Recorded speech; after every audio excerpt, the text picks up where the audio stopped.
What's up, lovers of whiskey and watchers of YouTube? I am the Malt activist, and in this video I want to talk to you about understanding peat levels and how these 5 whiskeys can really help you train your palate. Before we begin, a big fat welcome to my first time viewers. Thank you for clicking through to that thumbnail. If whiskey is your thing, then this channel is the one for you. Please consider liking, sharing, subscribing, all of the above, none of the above. It's alright, I'm just glad that you're here. To my returning viewers, like I always say, thank you for keeping your standards so low. You guys are the wind beneath my wings. Now let's get on with it. Peat.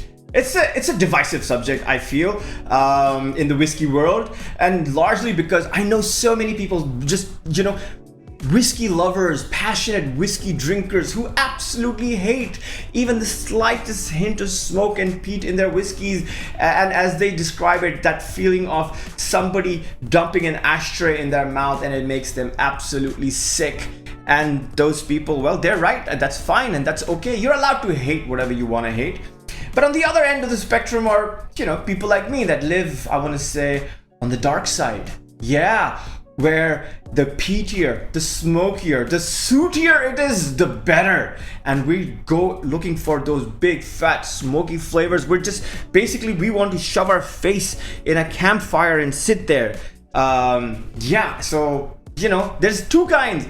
And what I'd like to do in this video is appeal strongly to my non-peaty brethren and sisterin. That's not even a word. My non-peaty brethren. We're gonna stick with brethren because my channel demographics are 99.8% male. So for the 0.02% females watching, I apologize for ignoring you. But I don't know, maybe you should watch more whiskey videos if you want to be acknowledged. Sorry, that came off as sexist. That wasn't my idea. Anyway, I digress. I want to reach out to my non-peaty brethren and share with them what I think would be a nice, gentle trajectory into the world of peat. Start off slow, start off small, start off palatable, and then genuinely, and then gradually increase that level of peat dosage in your whiskey until you get to a point where, like me, you're like, that smoke, I want that smoke, I want that peat. So what I've done is I've shortlisted 5 whiskeys which I think are the perfect representation of different levels of peat, right? So what we'll do is we'll first start off gentle and nice and calm and chill. We'll then kick it up a notch and go with a little more moderate smoke, just a little bit more, tiny bit more, just to give you that feeling. And then we'll get into something a little more heavy, right? A little more heavy, maybe a little more earthy, right? And then we'll get to a hard hitter, something that just wakes you up. And then finally we'll end with the ultimate Peat Monster Max Pro 16. So with these 5 whiskeys, I should hopefully be able to show you this spectrum, this rising spectrum on the peat scale, and that if you start here, chances are that you'll ultimately end up here. Okay, you got it? Okay, let's go. Let's start off with whiskey number 1. My first whiskey that I've chosen for you is a rather interesting selection because I did not go to Islay where most peaty whiskeys are from. I actually went to Speyside where almost no peaty whiskey is from. And I decided to choose for you the Balvenie 14 Peat of Week. Peat of Week? Week of Peat! I never do my research. Sorry. The Balvenie 14 Week of Peat. The Week of Peat. Okay, now let me put it up on the screen so I can tell you a little bit about it, and then I'll share my personal experience with you. So the Balvenie Week of Peat, 14 years old, is from Speyside. It's bottled at 48.3% ABV, very healthy ABV over there. You can buy it for about 87 pounds. And in terms of the tasting profile, it's, got a nice honeyed malt to it, toasted peat, I like to call it, some vanilla spice. It has a soft, gentle smoke, I feel, and perfect, and in my opinion, probably the perfect gateway peat dram, if you ask me. Now the Balvenie Week of Peat is named Week of Peat because 1 week of the year at the Balvenie distillery, they change up the barley that is used to distill their regular Balvenies, and instead they do peated or smoked, well, peated really. Peated malted barley is used to distill the spirit, from where you get the 14 week of peat. I believe there's also a 17 week of peat. I'm not 100% sure. I know for damn sure that there's the 14-year-old, because number one, I've drunk copious amounts of it. It is absolutely exquisite whiskey. I love the 14 week of peat, and I like it because it is a different heathery sweet peat that you find inland, I feel, at least in the Speyside region, or I think it's Highland peat, if I'm not mistaken. But yeah, I mean, it's the same thing, right? Speyside, Highland, whatever. And coming from Balvenie, notoriously, a flagship Speyside distillery that is known for its sherried whiskies, its fruity, floral flavor profile, coming up now with this added layer of complexity that they bring in with the smoke and the peat, using peated barley during that 1 week of the year. And I've drunk it. It is a beautiful dram, absolutely lovely. But the good thing about it is, for my non-peaty brethren, this is a very gentle gateway into the world of peat. It's soft, it's subtle, it doesn't overpower, it's not an ashtray in your mouth. We'll get to that in a bit. But it's a gentle whiff of smoke that is coming somewhere from the horizon, entering your olfactory senses, and you're saying, you know what? I could live with this. You know why? Because underneath that little bit of wisp of smoke is the traditional classic Balvenie character of honey and toffee and fruits. And just a hint of something floral that Balvenie is known for. But now then you add that little extra with the smoke, it just turns into a completely different animal. And I am such a huge fan of the Balvenie 14 week of peat that you should try it out. Not just because I'm a fan, but I really think you should go try it out. And again, mind you, this is not, unlike my few videos of late, this is not a budget video. This is just a peaty whiskey video. And so 87 pounds. Is it high? Yeah, maybe it is for a 14-year-old, but it is what it is, man. 87 pounds is what you're gonna probably have to end up paying if you want to try this gateway dram. But yeah, if you have the coin, why not? A good whiskey and a lovely gateway dram into the world of peat. Try it. My second whiskey is a little more moderate. It's just a little notch above the Balvenie 14. This one I'm talking about is the classic Caol Ila 12 years old. Yes, there's no list. There's no good list of peaty whiskeys without the Caol Ila on it. And so let me throw it up on screen, and first I'll tell you a little bit about it. So the Caol Ila 12 is, of course, from the island of Islay. It's bottled at 43%, a bit weak in my opinion. You can buy it for about 54 pounds roughly, and in terms of flavor profile, oh, so clean, so coastal. I get a sea air, sea salt. It has a citrus peel and a very, very elegant smoke. And I know what you're thinking. What the hell does elegant smoke mean? I don't know what it means, but it just fits and it kind of works. And that smoke it's there. You can't deny it. There's no way you can be like, oh, I didn't realize there was smoke on this. There is definitely smoke on this. But again, little notch up from the Balvenie 14, but definitely there, but not overpowering again. Again, a very gentle smoke, a very balance and nuanced smokiness to this Caol Ila 12, again because it sits on the classic Caol Ila flavor profile, which is so buttery and butterscotch and toffee and citrus and that brine, and then when you combine all of that and you add a layer of smoke on top of that, oh, you're just looking at something exquisite. I'm a huge fan of Caol Ila, man.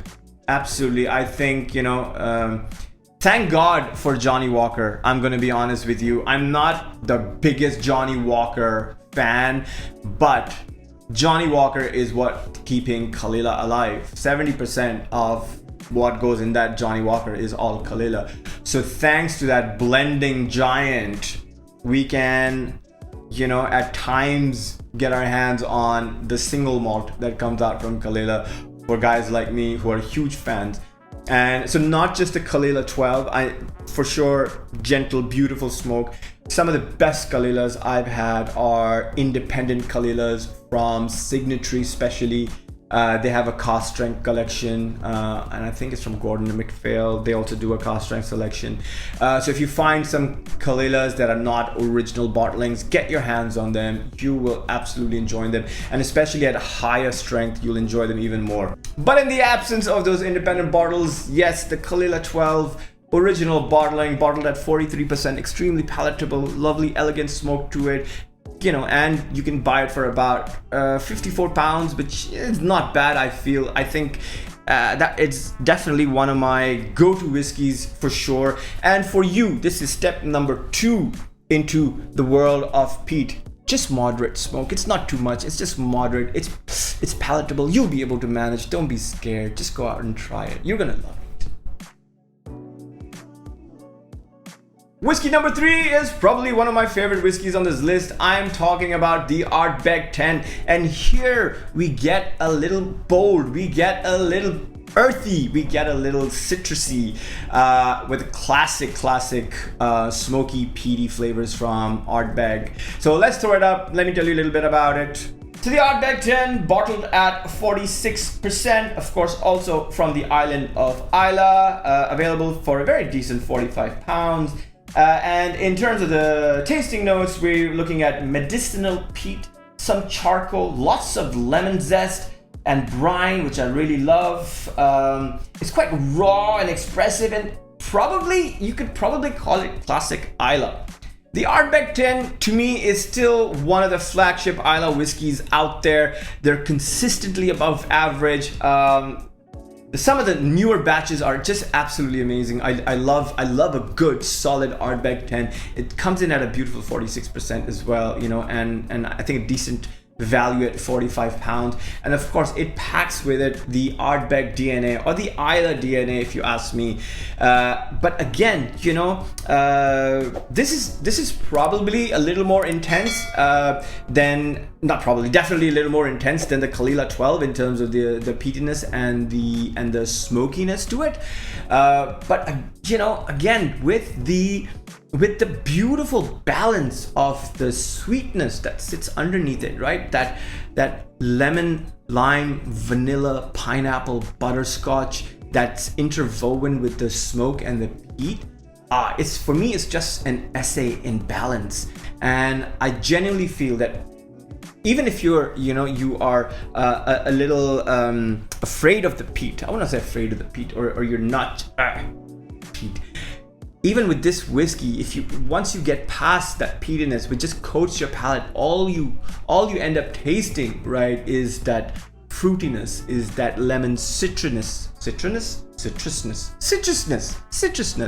and that coastal medicinal maritime flavor that just works so well. Ardbeg 10, you've obviously heard about it, but if you haven't drunk it, I think you're missing out, man. I think you're really missing out. And at 45 pounds, I think it is great value for money. I am absolutely head over heels in love with this whiskey. I'm talking about the Laphroaig 10 Cask Strength series, which is an absolute bomb. We're not talking about a heavy hitter here. And okay, before I talk about the Cask Strength series, let me put it up on screen and I'll tell you a little bit about it. So the Laphroaig 10 comes in at Cask Strength, which is beautiful. It's bottled at about 57% on average. I've seen Cask Strength Laphroaigs that have gone up to 60%, and there's some as low as maybe 56% as well. But Cask Strength, so you don't know what percentage you'll get year on year. I believe they're up to batch 15 now, if not 16. And available for okay, the slightly high value of 75 pounds. Okay, it is what it is. In terms of the flavor profile, we're talking intense iodine, we're talking band-aids, we're talking an ashy peat, but with a sweet vanilla and seaweed on it. This is essentially what a peat lover's wet dream looks like. Apologies for that analogy, but you know what I mean. I mean, whiskey is wet. That's all I meant. You guys are dirty, not me. Whatever. I was introduced to the Laphroaig 10 cask strength series back in, I don't know the year, but I want to say when they were at batch 3. Batch 3. I remember drinking the batch 3 and I was like, what? What? What is this? This is everything I love about Laphroaig, but just amplified and magnified with that cask strength. Oh man. And at that time, and this is, I guess, many years ago, maybe over 10 years ago, could be even 15, I don't know. It was available for like 35, 40 pounds, which I guess at that time was princely sum. Of course, inflation has, upset everybody. There's nothing I can do about it. But yes, at 35, 40 pounds, it was just a no-brainer. I remember buying so many of these from everywhere because it was my staple go-to Laphroaig when I wanted to get my peat fix and my cask strength fix. And I think the Laphroaig cask strength series from batch 1 to batch 15 is arguably the greatest example of whiskey making done well over such a long period of time. I do not even know of a single flaw in any one of these batches. I like some batches more than the others. The earlier batches are absolutely gorgeous. But even the newer ones are just amazing to drink. And if you're a high strength man like me, not high strength, but just drink, I'm very, very weak. My upper body, I can't, whatever. Sorry, I digress. But the if you're a high strength man like me and you love your peat, this is you. No, but we're not talking to peat lovers. We're talking to non-peated brethren. Oh shit, sorry. I meant when you get to this, when you've climbed up the peaty steps and come to this point, come to this junction, you're going to thank me. You're going to be like, oh, this guy, this crusty bastard was right. This is something exquisite, and I absolutely love. Oh man, I'm gushing now. Get the Laphroaig 10 cask strength series. Get anyone that you can get your hands on. Yes, it's a bit expensive for about 75 pounds for a 10-year-old whiskey, but that's the price you have to pay for entertainment. Nothing I can do about it.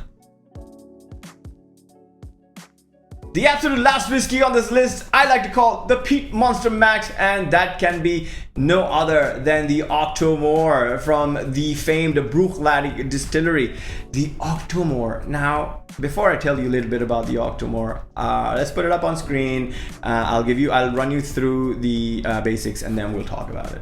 So the Octomore, there's many different versions, but for this one, let's talk about the 10.3. It comes in at roughly 59% ABV, up or down. It is, of course, from the Isle of Ila, and you can probably get it for about 130 pounds, 140 pounds, depends where you buy it from. Yes, pretty high value on this whiskey, considering that it's roughly 5 to 6 years old, so very young whiskey. In terms of flavor profiles, we're talking hyper peated. We're talking black pepper, grilled fruit. It has a really aggressive smoke, but with a creamy undercurrent and a lovely oakiness to it. Some people say it's surprisingly elegant underneath all that firepower. I just like to say that it is a masterpiece by Jim McEwen, who basically gave birth to the Octomore. When I say gave birth, I hope that didn't put any graphic images in your head. I mean, when he came up with a concept for the Octomore, you're the one with the dirty mind, not me. The Octomore. So basically, just peated at such extreme high levels, going up to 360 ppm. Now, just to put it in perspective, right? Can go up to 360 ppm, but just to put it in perspective, if the Octomore is 360 ppm, the Laphroaig is about 40 to 50 ppm, by the way. The Ardbeg is about 40 to 50 ppm. The Caol Ila is about 20 to 30 ppm. And the Balvenie that we spoke about is maybe between 8 to 12 ppm. So you can see the ramp up, the accelerated trajectory of the peaty levels that the Octomore presents. But don't be fooled. Don't be fooled by just those numbers. Underneath those statistics sits a beautiful, gorgeous dram that is, again, just beautifully balanced, right? And again, I'm again. How many times have I said again? No, but the point I'm making is that the whiskeys that I'm recommending, yes, they're a gradual trajectory, except with Octomore, which goes way up. If you want to start your journey, right? But the whiskeys that I've suggested, they are essentially not just smoky whiskeys. They are beautifully balanced whiskeys that happen to be smoky, right? And I hope you can tell the difference, right, in what I'm trying to say. So they're not smoky for the sake of being smoky. They're wonderfully constructed drams that work so well because they're also smoky. So yes, the Octomore, your final boss in your game of fighting the peat monster, which by the way is another whiskey, by the way. Yeah, the Octomore, pretty pricey for about 130, 140 pounds, depends which batch that you get. Earlier batches, which are not freely available, can go up as high as 2,000 pounds. So if you can get your hands on some Octomores, I think I've a few sitting behind over there. Yeah, see if you can get your hands on them. Beautiful whiskeys, wonderfully balanced, and I think an essay in just classic, beautiful whiskey making by the master himself, Mr. Jim McEwen. So there you go, there you have it, man. 5 whiskeys that start off gentle and then end up with this absolute beast, which is the Octomore. And if you're genuinely curious about entering the world of peat, be curious no more. Go and find yourself the Balvenie 14 Week of Peat. Start there. Take your time. Take a month. Take 2 months. Slowly take a sip. But dilute it with a little bit of water first. Let your palate get accustomed to that smokiness, to that peatiness, and start off gentle, start off slow, start off palatable, and drink it gently. Drink it over a couple of months till you finish that bottle. And then when you finish that bottle, then go out. Then go get yourself a Caol Ila 12. Yes, be a little adventurous. Go get yourself a Caol Ila 12. Maybe even a cask strength independent Caol Ila. Yes, do the same thing. Spend 2 months, 3 months with it. Chill. Have a good time. Show it a good time.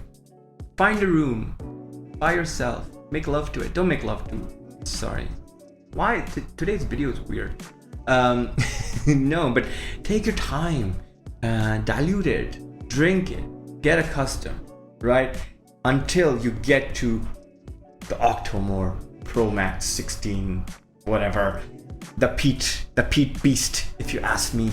And then when you drink that, you'll be like, oh, I'm ready. I'm ready to face this onslaught of raw power, but with this underlying elegance that just comes with a sign of a distillery that knows exactly what it's doing, made by a man who's an absolute legend, Mr. Jim McEwen. Yeah, these 5 whiskeys will hold you in good stead. And if you're already a peaty whiskey drinker, then you can do no wrong by having all of these 5 on your shelf. And yeah, there are some days when I want to drink a soft peaty whiskey, and there are some days, you know, when I have conversations with HR about my etiquettes with my coworkers, then I will go for the Octomore because I need something rough and raw to I don't know, to temper me. You know what I mean? Anyway, I don't even know what I'm saying anymore. All I know is that you guys are awesome. I hope you like this video. Drink these whiskeys. Be the peat monster that you were always meant to be. Hit like and subscribe and whatever else these social media things ask you to do, because I have no idea. I'm just glad that I'm here. I'm just glad that you're here. I'm just glad that we have peaty whiskeys in the world. Yes. Oh, let's do honorable mentions. Lagavulins, good whiskeys. I like the 12-year-old cask strength, not so much the 16, but again, very nice peat in there. The Kilhomans, wonderful. In fact, if not the Ardbeg 10, then a Kilhoman Ardbeg is a very, very good alternative. Yeah, Ardbeg, Kilhoman Ardbeg, also very, very good whiskeys. Let me look around. What else do I have on my shelf?